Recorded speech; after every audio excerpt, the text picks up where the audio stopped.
رب اشرح لي صدري ويسر لي أمري واحلل عقدة من لساني يفقه قولي رب اشرح لي صدري ويسر لي أمري.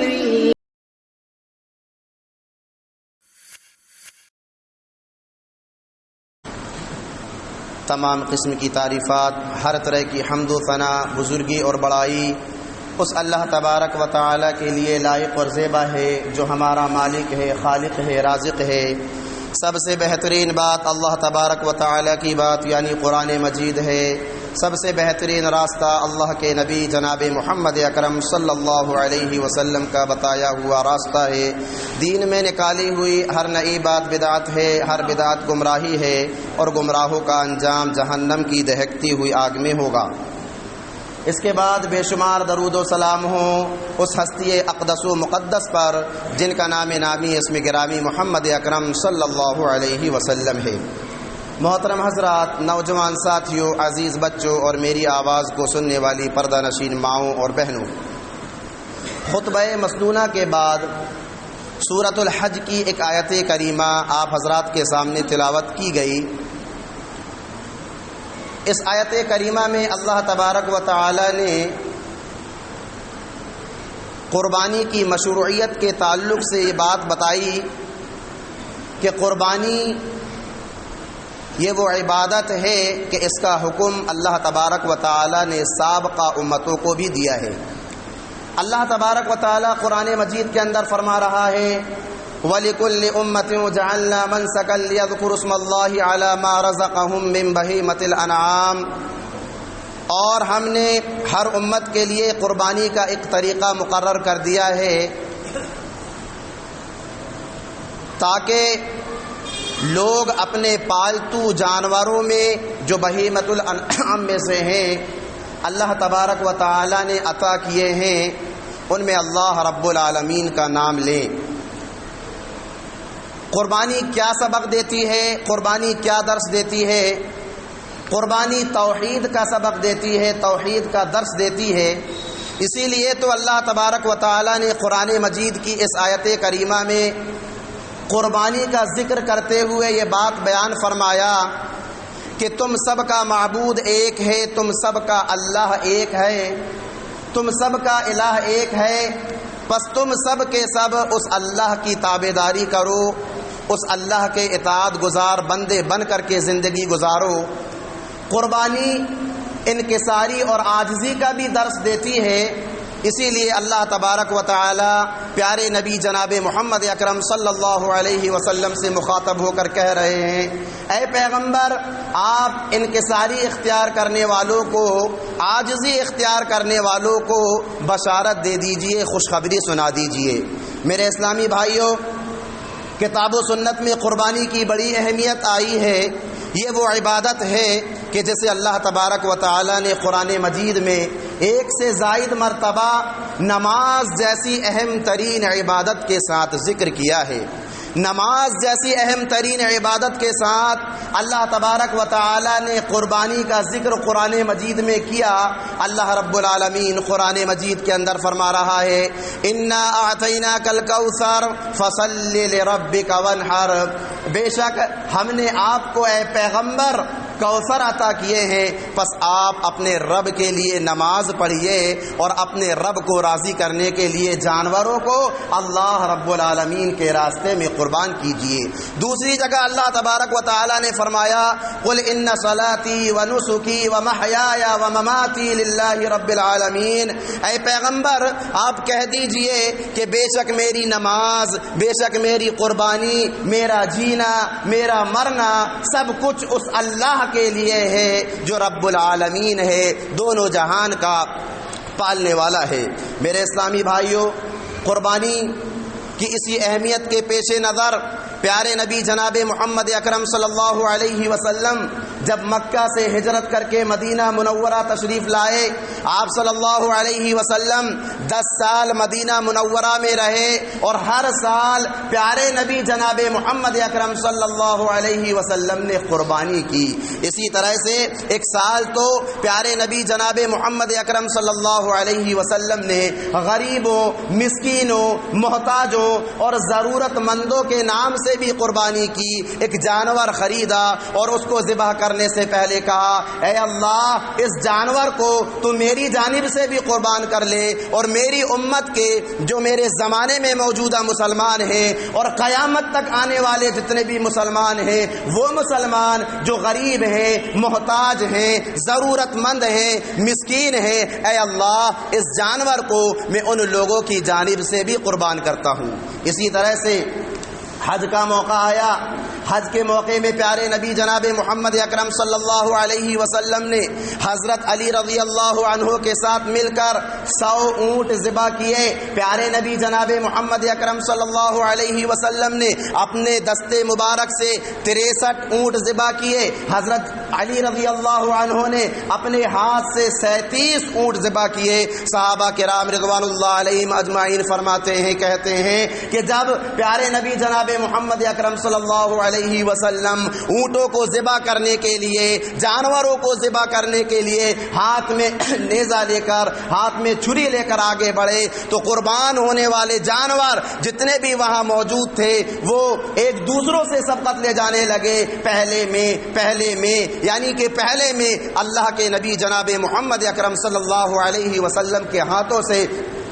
اللہ رب العالمین کے راستے میں قربان ہو جاؤں۔ میرے اسلامی بھائیوں، آج کے خطبہ جمعہ میں قربانی کی اسی اہمیت کے پیش نظر قربانی کے جو احکام و مسائل ہیں جسے ہم اور آپ بارہا سنتے رہتے ہیں، پڑھتے رہتے ہیں، آج کے خطبہ جمعہ میں وہ قربانی کے مسائل میں آپ حضرات کے سامنے بیان کروں گا، اس لیے کہ آج ہمارے معاشرے کے اندر بہت ساری غلط فہمیاں لوگوں کے درمیان ایسی پیدا ہو گئی ہیں کہ ان غلط فہمیوں کا ازالہ ہو جائے۔ سب سے پہلی بات میرے اسلامی بھائیوں، قربانی کا حکم کیا ہے؟ قربانی کا حکم کیا ہے؟ قربانی واجب ہے یا قربانی سنت ہے؟ اس سلسلے میں اہل علم کے درمیان اختلاف پایا جاتا ہے۔ کچھ اہل علم یہ کہتے ہیں کہ قربانی واجب ہے، اور کچھ اہل علم یہ کہتے ہیں کہ قربانی واجب نہیں ہے بلکہ قربانی سنت مؤکدہ میں سے ایک سنت ہے، اور اس کی دلیل پیش کرتے ہیں۔ ترمذی کی حدیث ہے، حضرت عبداللہ بن عمر رضی اللہ عنہ سے کسی نے سوال کیا کہ کیا قربانی کرنا واجب ہے؟ حضرت عبداللہ بن عمر رضی اللہ عنہ نے کہا، ضحى رسول اللہ صلی اللہ علیہ وسلم والمسلمون، پیارے نبی جناب محمد اکرم صلی اللہ علیہ وسلم نے قربانی کی اور مسلمانوں نے قربانی کی۔ پھر اس نے سوال کیا، کیا قربانی کرنا واجب ہے؟ حضرت عبداللہ بن عمر رضی اللہ عنہ نے کہا، اتعقلوا، کیا تم عقل نہیں رکھتے ہو؟ کیا تم سمجھ نہیں رکھتے ہو؟ میں کہہ رہا ہوں نا کہ محمد اکرم صلی اللہ علیہ وسلم نے قربانی کی اور مسلمانوں نے قربانی کی۔ اس حدیث کو لکھنے کے بعد امام ترمذی کہتے ہیں، والعمل على هذا عند اہل العلم ان الاضحیۃ لیست واجبہ، کہ یہ قربانی اہل علم کے نزدیک واجب نہیں ہے، ولکنها سنن من رسول اللہ صلی اللہ علیہ وسلم، بلکہ یہ پیارے نبی جناب محمد اکرم صلی اللہ علیہ وسلم کی سنتوں میں سے ایک سنت ہے جس پر آپ صلی اللہ علیہ وسلم نے عمل کیا۔ میرے اسلامی بھائیوں، اسی طرح سے حضرت ابو بکر صدیق رضی اللہ عنہ، حضرت عمر رضی اللہ عنہ، حضرت ابو مسعود رضی اللہ عنہ، ان جیسے صحابہ کرام کے بارے میں آتا ہے کہ وہ کبھی کبھار بسا اوقات کسی سال جان بوجھ کر کے قربانی نہیں کیا کرتے تھے، اور اس کی وجہ بھی بتایا کرتے تھے کہ اس سال ہم نے قربانی صرف اور صرف اس لیے نہیں کی ہے کہ آپ کو پتہ چل جائے کہ قربانی واجب نہیں ہے بلکہ سنت مؤکدہ میں سے ایک عظیم سنت ہے۔ میرے مسلمان بھائیوں، لیکن سنت مؤکدہ نہ ہونے کا، سنت مؤکدہ ہونے کا مطلب یہ نہیں ہے کہ اس کی اہمیت میں فرق پڑ گیا، اس کے مقام اور مرتبے میں فرق پڑ گیا۔ پیارے نبی جناب محمد اکرم صلی اللہ علیہ وسلم نے فرمایا من وجد ساعة ان یضحی فلم یضحی فلا یحضر مصلانا، جو قربانی کرنے کی صلاحیت رکھتا ہے، جو قربانی کرنے کی طاقت رکھتا ہے، جس کے پاس مال اور دولت ہے لیکن اس کے باوجود اگر وہ قربانی نہیں کرتا تو ایسے شخص کے لیے ضروری نہیں ہے کہ وہ ہماری عیدگاہ میں آئے اور مسلمانوں کے ساتھ مل جل کر کے نماز عید کو ادا کرے۔ میرے اسلامی بھائیوں، جن کے پاس سکت نہیں ہے، جن کے پاس طاقت نہیں ہے، جن کے پاس قوت نہیں ہے، ان کی تو بات الگ ہے، ورنہ سکت رہتے ہوئے، قوت رہتے ہوئے، استطاعت رہتے ہوئے، مال اور دولت رہتے ہوئے صرف کنجوسی کی بنیاد پر، بخیلی کی بنیاد پر قربانی نہ کرنا، یہ اچھی بات نہیں ہے، یہ اچھی چیز نہیں ہے۔ شیخ الاسلام امام ابن تیمیہ اور دوسرے اہل علم نے یہاں تک کہا ہے کہ اگر فی الحال موجودہ صورتحال میں ہمارے پاس مال اور دولت نہیں ہے، ہمارے پاس استطاعت نہیں ہے، ہمارے پاس روپیہ اور پیسہ نہیں ہے، لیکن آئندہ میں، مستقبل میں آپ کو اتنا یقین ہے کہ کچھ دنوں کے بعد، کچھ مہینوں کے بعد آپ کی روزی روٹی پھر سے چالو ہو جائے گی، آپ کے کاروبار میں بڑھوتری ہو جائے گی، آپ کی تجارت میں بڑھوتری ہو جائے گی، تو انہوں نے کہا کہ قرض لے کر ہی صحیح قربانی کر لی جائے، قرض لے کر ہی صحیح قربانی کر لی جائے، سکت رہتے ہوئے، طاقت رہتے ہوئے، قوت رہتے ہوئے قربانی نہ کرنا یہ اچھی بات نہیں ہے۔ اسی طرح سے قربانی کا جانور صحت مند ہونا چاہیے، تندرست ہونا چاہیے، موٹا تازہ ہونا چاہیے، فربا ہونا چاہیے، خوبصورت ہونا چاہیے، دو دانتا ہونا چاہیے۔ یہ ساری چیزیں جو ہیں جانور کو خریدتے وقت ہمیں اور آپ کو دیکھنی چاہیے۔ صحابہ کرام رضوان اللہ علیہم اجمعین فرماتے ہیں کہ عید الاضحیٰ کے آنے سے پہلے پہلے ہم قربانی کا جانور خرید لیا کرتے تھے، پھر اس کو خوب کھلایا کرتے تھے، خوب پلایا کرتے تھے، اس کو موٹا تازہ کیا کرتے تھے، فربا اور تندرست بنایا کرتے تھے، اس کے بعد پھر ہم اس جانور کو اللہ رب العالمین کے راستے میں قربان کیا کرتے تھے۔ اسی طرح سے قربانی کا وقت کیا ہے؟ قربانی کا وقت عید الاضحیٰ کی نماز کے بعد سے شروع ہو جاتا ہے اور 11، 12، 13 جن کو ایام تشریق کہا جاتا ہے، 13 تاریخ کی شام تک کے قربانی کا وقت ہے۔ عید الاضحیٰ کی نماز سے پہلے قربانی نہیں کرنا چاہیے، عید الاضحیٰ کی نماز کے بعد ہی قربانی کرنا چاہیے۔ بخاری کی حدیث، پیارے نبی جناب محمد اکرم صلی اللہ علیہ وسلم نے فرمایا کہ آج کے دن ہم سب سے پہلے نماز پڑھیں گے اور اس کے بعد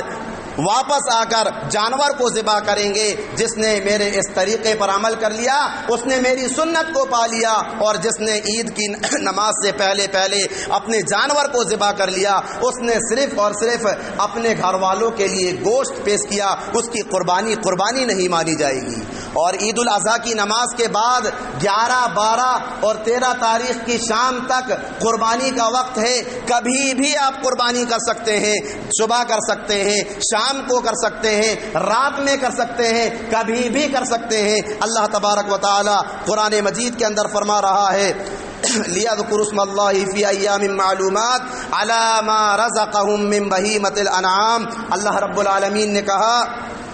چند معلوم دنوں میں ان پالتو جانوروں کو جو اللہ رب العالمین نے تمہیں عطا کیے ہیں ان پر اللہ کا نام لیا جائے، ان کو اللہ کے راستے میں قربان کیا جائے۔ تو ان ایام معلومات کی تفسیر میں مفسرین سلف سے مروی ہے کہ 10ویں تاریخ سے لے کر 13 تاریخ تک یہ جو ایام آتے ہیں یہ سارے کے سارے ایام جو ہیں قربانی کے دن ہیں، ان میں قربانی کی جا سکتی ہے۔ اسی طرح سے پیارے نبی جناب محمد اکرم صلی اللہ علیہ وسلم نے فرمایا کل ایام التشریق ذبح، کہ تمام کے تمام ایام تشریق یہ ذبح والے دن ہیں۔ اور پیارے نبی جناب محمد اکرم صلی اللہ علیہ وسلم نے سال میں 5 دن روزہ رکھنے سے منع کیا ہے، عید الفطر کا دن، عید الاضحیٰ کا دن اور باقی یہ 3 ایام تشریق، اس لیے کہ یہ کھانے پینے والے ایام ہیں، روزہ رکھنے والے ایام نہیں ہیں۔ اسی طرح سے میرے مسلمان بھائیوں، لوگوں میں مشہور ہے کہ قربانی کے گوشت کے 3 حصے ہونے چاہیے۔ قربانی کے گوشت کے 3 حصے ہونے چاہیے۔ جانور کو ذبح کرنے کے بعد اگر جانور کے اندر 30 کلو گوشت نکلتا ہے تو 10-10 کلو کر کے 3 حصے بنائے جائیں۔ یہ بات درست نہیں ہے، یہ بات صحیح نہیں ہے۔ اللہ تبارک و تعالی نے قرآن مجید کے اندر فرمایا فَكُلُوا مِنْهَا وَأَطْعِمُوا الْقَانِعَ وَالْمُعْتَرَ، کہ ان قربانی کے جانوروں کو ذبح کرنے کے بعد اس کے گوشت کو تم کھاؤ، فقراء اور مساکین کو کھلاؤ، اور تمہارے گھروں میں جو اعزاء و اقربا آتے ہیں، مہمان آتے ہیں، ان کو بھی کھلاؤ۔ کہیں یہ نہیں ہے کہ ان جانور کے قربانی کے جانوروں کے 3 حصے کیے جائیں۔ آپ چاہیں تو ایک اپنے لیے بہت زیادہ بھی ذخیرہ کر سکتے ہیں اور مسکین اور غریب میں کم تقسیم بھی کر سکتے ہیں۔ آپ چاہیں تو اپنے لیے کم روک سکتے ہیں، مسکین اور فقیر کو، فقراء کو زیادہ تقسیم کر سکتے ہیں۔ اس میں کوئی قید نہیں ہے، اس میں کوئی بندش نہیں ہے، یہ آپ کی مرضی پر ہے۔ اسی طرح سے میرے مسلمان بھائیوں، ہمارے معاشرے بھارت میں ہم چونکہ غیر مسلم عوام کے درمیان رہتے ہیں، ہمارا پڑوسی غیر مسلم، ہمارا دوست غیر مسلم، ہمارا بزنس مین پارٹنر غیر مسلم، تو اس طرح سے غیر مسلموں کے درمیان میں ہم اور آپ جو ہے رہتے ہیں۔ اب سوال یہ پیدا ہوتا ہے کہ کیا قربانی کا گوشت غیر مسلموں کو دینا جائز ہے؟ کیا قربانی کا گوشت غیر مسلموں کو دینا جائز ہے؟ بالکل جائز ہے، دیا جا سکتا ہے۔ اللہ تبارک و تعالی قرآن مجید کے اندر فرما رہا ہے لا ينهاكم الله عن الذين لم يقاتلوكم في الدين ولم يخرجوكم من دياركم ان تبروهم وتقسطوا اليهم ان الله يحب المقسطين۔ اللہ رب العالمین منع نہیں کرتا ان لوگوں کے ساتھ احسان کرنے سے، ان لوگوں کے ساتھ انصاف کرنے سے جو تمہارے ساتھ جنگ نہیں کرتے، جو تمہارے ساتھ لڑائی جھگڑا نہیں کرتے، جو تمہارے ساتھ جنگ و جدال نہیں کرتے، جو تمہیں تمہارے گھروں سے بے دخل نہیں کرتے۔ اللہ رب العالمین فرما رہا ہے ایسے لوگوں کے ساتھ انصاف کیا جائے، ایسے لوگوں کے ساتھ احسان کیا جائے، اور تم لوگ اگر ایسے لوگوں کے ساتھ انصاف کرو گے، ایسے لوگوں کے ساتھ احسان کرو گے، ان اللہ یحب المقسطین، تو یاد رکھو اللہ رب العالمین انصاف کرنے والوں اور احسان کرنے والوں سے محبت کرتا ہے۔ اسی طرح سے ترمذی کی ایک حدیث ہے، علامہ البانی نے اس حدیث کو صحیح کہا ہے۔ عبداللہ بن عمرو رضی اللہ عنہما کے گھر ان کے لیے ایک بکری ذبح کی گئی۔ جب وہ اپنے گھر میں آئے اور انہیں پتا چلا کہ میرے لیے ایک بکری ذبح کی گئی ہے، تو انہوں نے اپنے گھر والوں سے سب سے پہلے یہ سوال کیا کہ میرا جو پڑوسی ہے، جو یہودی ہے، کیا اس بکری کے گوشت میں سے کچھ حصہ اس کو دیا گیا؟ کیا اس بکری کے گوشت میں سے کچھ حصہ اس کو دیا گیا؟ حضرت عبداللہ بن عمرو رضی اللہ عنہما نے 2 مرتبہ یہ سوال کیا، اور اس کے بعد اپنے گھر والوں کو نصیحت کرتے ہوئے کہا کہ پیارے نبی جناب محمد اکرم صلی اللہ علیہ وسلم نے یہ فرمایا کہ جبرائیل علیہ السلام بار بار میرے پاس آتے تھے اور اپنے پڑوسیوں سے متعلق حسن سلوک کی تلقین کیا کرتے تھے، اور اتنی زیادہ وصیت کیا کرتے تھے کہ میں یہ گمان کرنے لگا کہ کہیں ایسا نہ ہو کہ وراثت میں پڑوسیوں کو بھی حقدار بنا دیا جائے۔ تو میرے مسلمان بھائیوں، قربانی کا گوشت غیر مسلموں کو دینا جائز ہے، قربانی کا گوشت غیر مسلموں کو دینا جائز ہے، اور یہ اس وقت اور بھی زیادہ اچھا ہے، اور بھی زیادہ بہتر ہے کہ جب ہم اور آپ قربانی کا گوشت دینے کے لیے جا رہے ہیں تو دعوت و تبلیغ کے راستے کھل جائیں، اسلام کی تعلیمات کو بتانے کے راستے کھل جائیں۔ ایسے موقع پر ہمارے لیے اور بھی زیادہ اچھا ہے، اور بھی زیادہ بہتر ہے کہ ہم جو ہے انہیں قربانی کا گوشت دیں، اور گوشت دینے کے ساتھ ساتھ انہیں بتائیں کہ قربانی کا فلسفہ کیا ہے، قربانی کی تاریخ کیا ہے، انہیں اللہ کی توحید بتائیں، انہیں اسلام کی تعلیمات بتائیں، پیارے نبی جناب محمد اکرم صلی اللہ علیہ وسلم کی زندگی کے واقعات ان کو بتائیں، ان کے اخلاق و کردار کے بارے میں انہیں بتائیں۔ تو ایسے موقع پر ان کو گوشت دینا ہمارے لیے افضل ہے، بہتر ہے، مستحسن ہے۔ اسی طرح سے میرے اسلامی بھائیوں، لوگوں کے درمیان ایک مسئلہ یہ بھی مشہور ہے،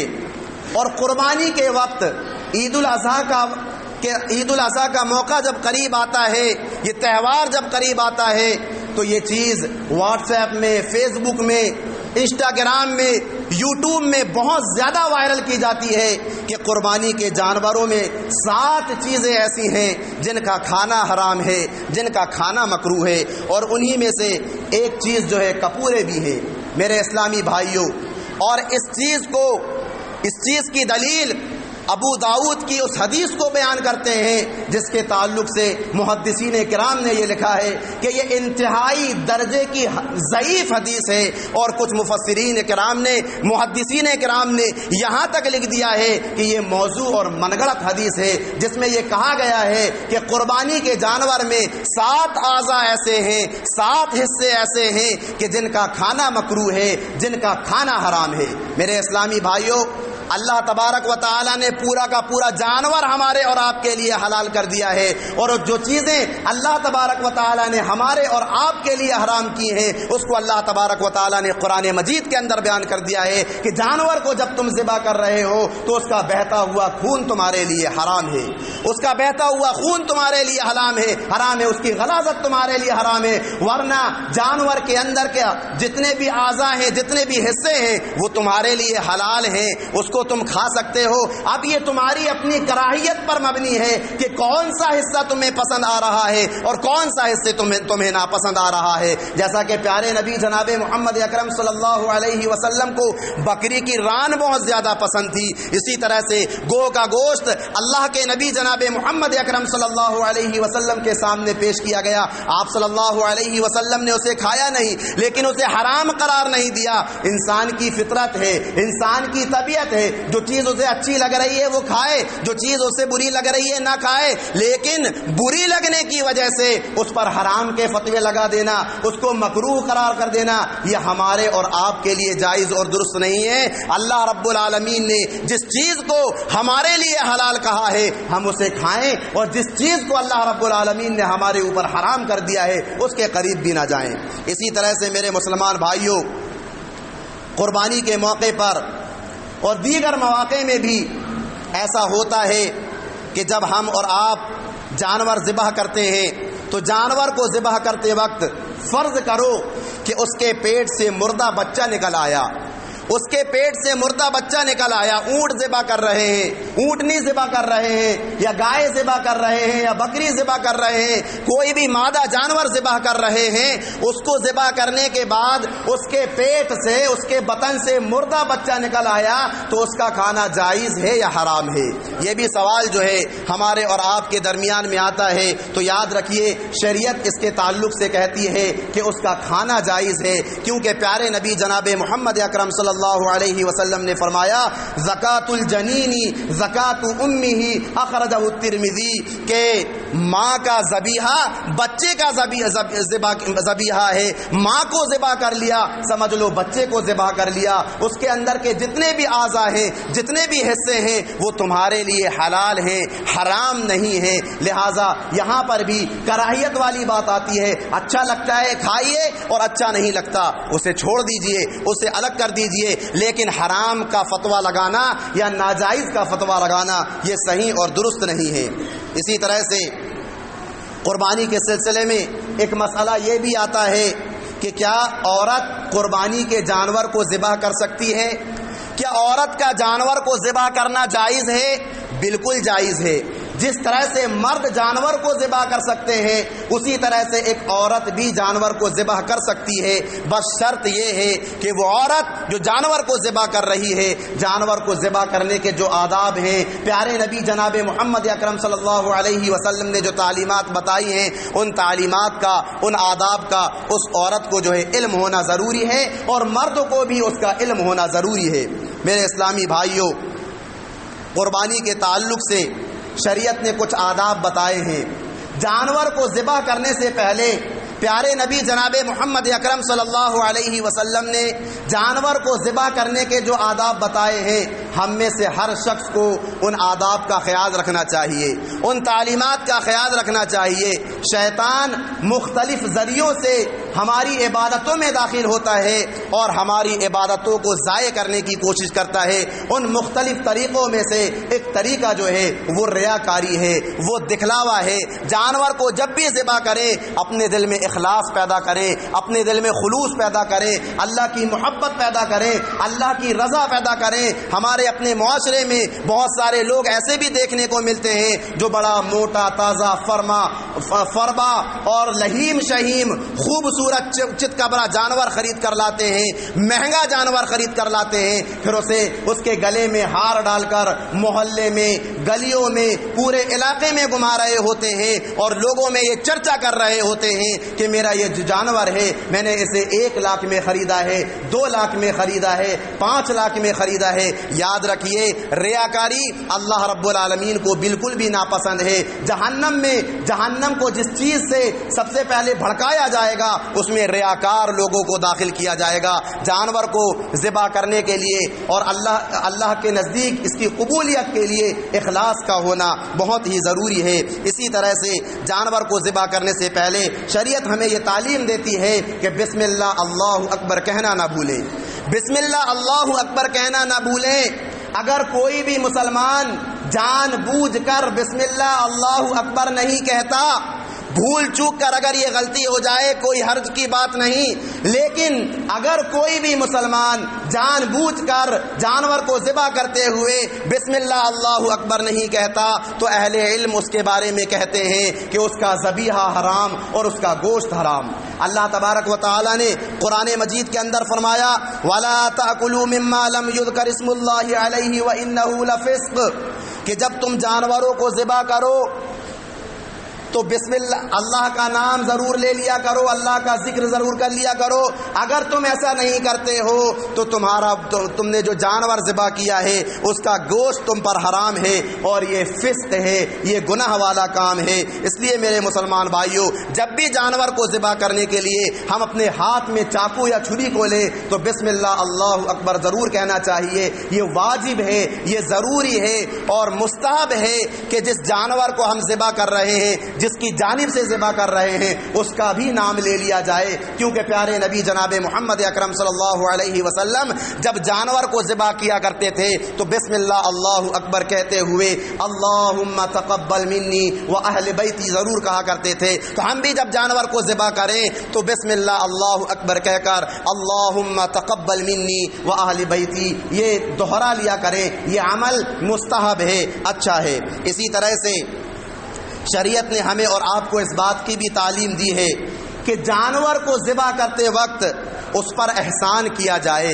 جانور کے اندر بھی شعور ہوتا ہے، جانور کے اندر بھی تھوڑی بہت سمجھ ہوتی ہے، جانور درد کو محسوس کرتا ہے، تکلیف کو محسوس کرتا ہے۔ پیارے نبی جناب محمد اکرم صلی اللہ علیہ وسلم نے فرمایا کہ اس پر احسان کیا جائے۔ ان اللہ کتب الاحسان علی کل شیء فاذا قتلتم فاحسنوا القتل واذا ذبحتم فاحسنوا الذبح وليحد احدكم على شفرته وليرح ذبیحته۔ اللہ کے نبی نے فرمایا کہ اللہ رب العالمین نے ہر چیز پر احسان کو فرض کر دیا ہے، لہذا جب تم جانور کو ذبح کرو تو ذبح کرتے وقت اس پر احسان کرو، اور احسان یہ ہے کہ تم جس چھری سے جانور کو ذبح کر رہے ہو اس کو اچھی طرح سے تیز کر لو، اس کو جو ہے دھاردار بنا لو اور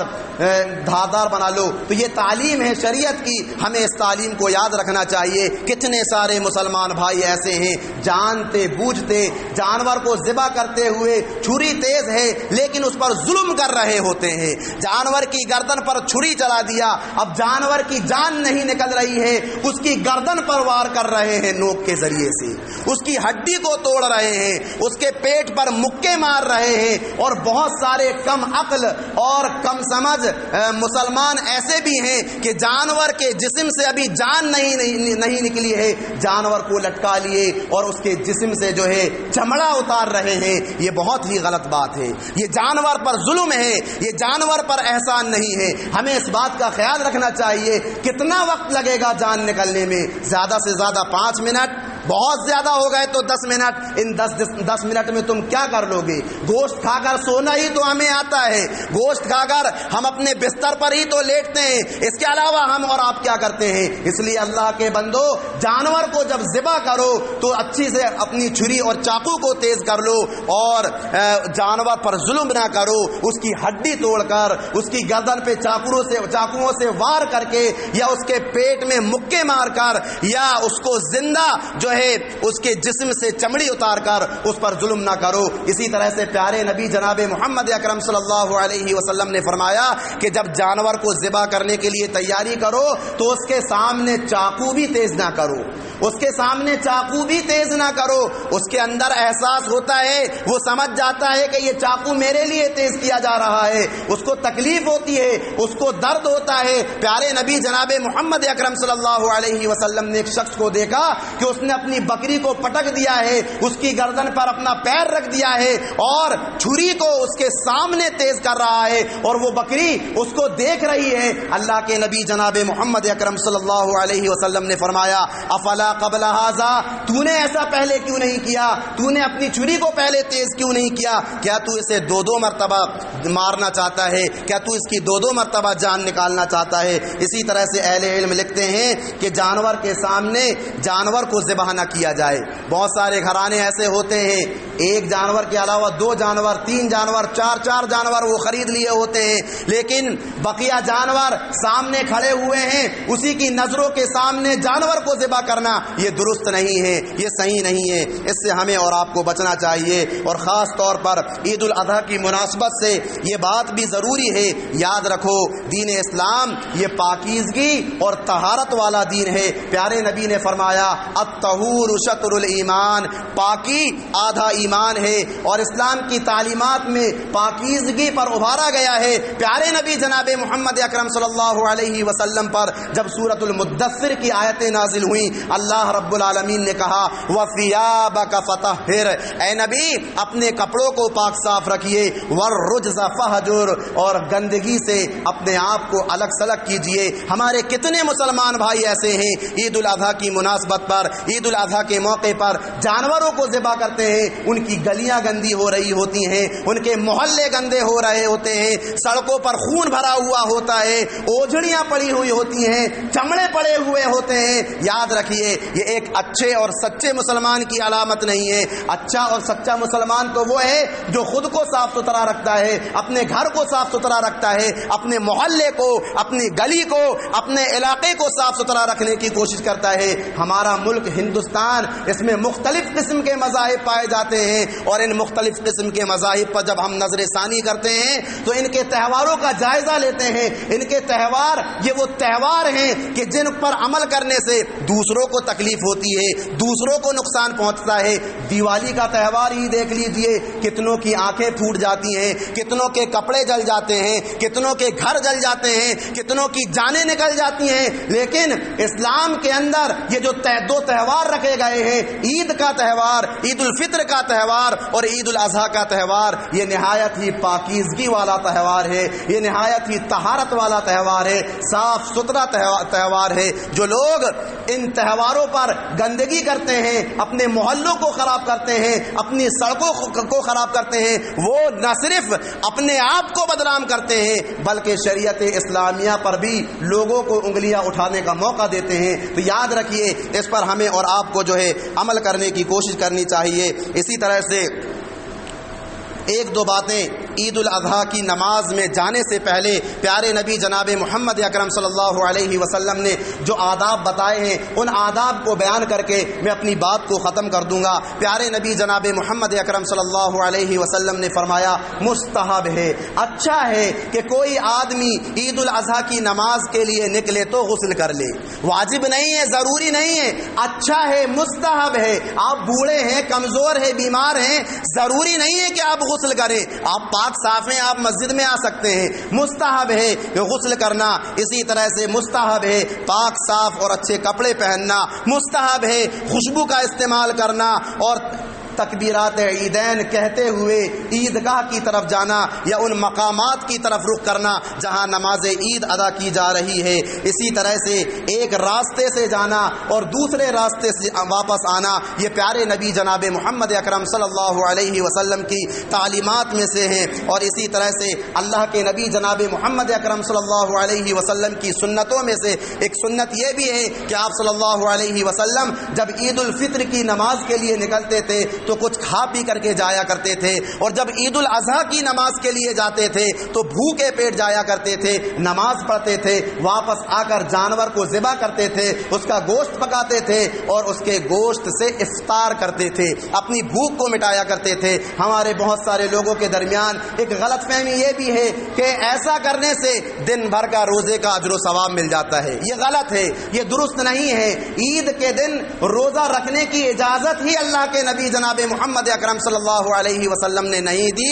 یہ پیارے نبی جناب محمد اکرم صلی اللہ علیہ وسلم کی سنت ہے۔ اس سنت پر ہمیں اور آپ کو عمل کرنا چاہیے۔ آخری بات بول کر میں اپنی بات کو ختم کر دوں گا کہ پیارے نبی جناب محمد اکرم صلی اللہ علیہ وسلم نے عید کے سلسلے میں یہ تعلیم دی ہے کہ عید کو آنا، عید کی خوشیوں میں شرکت کرنا، امام کی نصیحتیں سننا، امام کے پیچھے نماز پڑھنا، امام اور مسلمانوں کی دعاؤں میں شامل ہونا، یہ نہ صرف مردوں کا حق ہے بلکہ یہ خواتین کا بھی حق ہے۔ ہماری ماؤں اور بہنوں کو بھی جو ہے عیدگاہ آنا چاہیے یا ان مقامات پر جانا چاہیے جہاں نماز عید ادا کی جا رہی ہے۔ بخاری اور مسلم کی حدیث ہے، حضرت ام عطیہ رضی اللہ عنہ بیان کرتی ہیں، پیارے نبی جناب محمد اکرم صلی اللہ علیہ وسلم نے فرمایا، اے میری امت کے لوگوں، تم اپنی ماؤں اور بہنوں کو عید کی نماز کے لیے عیدگاہ میں ضرور لے کر آیا کرو۔ اگر وہ حیض کی حالت میں ہیں، اگر وہ نماز نہیں پڑھ سکتی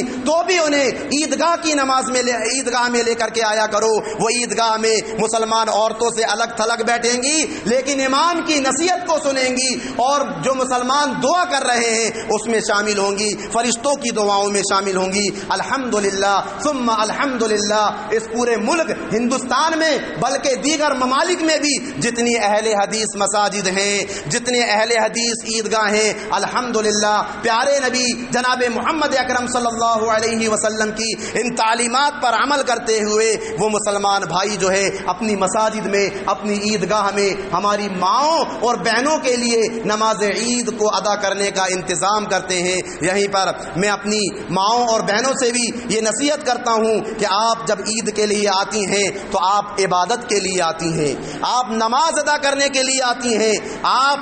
اللہ رب العالمین سے اجر و ثواب حاصل کرنے کے لیے آتی ہیں، لہٰذا میک اپ کر کے آنا، پھول لگا کر آنا، زیب و زینت اختیار کر کے آنا، خوشبو لگا کر آنا، پرفیوم لگا کر آنا، یہ صحیح نہیں ہے، یہ درست نہیں ہے۔ اللہ کے نبی جناب محمد اکرم صلی اللہ علیہ وسلم نے منع کیا ہے۔ اللہ کے نبی نے یہاں تک کہہ دیا کہ وہ عورت جو بازاروں میں خوشبو لگا کر جاتی ہے، پرفیوم لگا کر جاتی ہے، یا مساجد میں خوشبو لگا کر اور پرفیوم لگا کر آتی ہے اور اس کی خوشبوؤں سے دوسرے لوگ متاثر ہوتے ہیں، وہ عورت زانیہ ہے، زانیہ ہے، زانیہ ہے۔ تو ہماری ماؤں اور بہنوں کو جو ہے آپ جب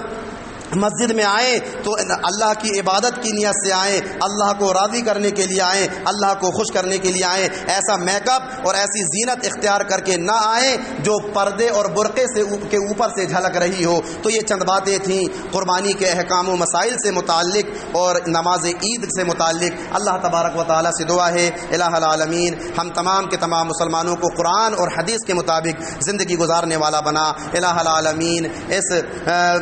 بہترین 10 دنوں میں ہم نے جو عبادتیں کی ہیں، پروردگارہ ان تمام کے تمام عبادتوں کو تو شرف قبولیت عطا فرما۔ الہ العالمین ہمارے وہ بھائی، ہماری وہ بہنیں جو بیمار ہیں، جو حادثات کا شکار ہو چکے ہیں، پروردگارہ تو انہیں شفائے کاملہ عاجلہ عطا فرما۔ الہ العالمین ہمارے وہ بھائی، ہماری وہ بہنیں جو اس دنیا سے رخصت ہو گئے ہیں، پروردگارہ وہ ہماری دعاؤں کے محتاج ہیں۔ الہ العالمین تو ان کے گناہوں کو معاف کر دے، ان کی نیکیوں کو قبول کر لے، ان کی قبر کو جنت کا باغیچہ بنا دے۔ الہ العالمین ہم تمام کے تمام مسلمانوں کو زندگی کے فتنے سے، موت کے فتنے سے، دجال کے فتنے سے، یاجوج ماجوج کے فتنے سے، قبر کے فتنے سے محفوظ رکھ۔ بروز قیامت ہم تمام کے تمام مسلمانوں کو جہنم کی دہکتی ہوئی آگ سے بچا کر اپنی جنت میں داخل فرما۔ آمین ثم آمین۔ وآخر دعوانا ان الحمد للہ رب العالمین۔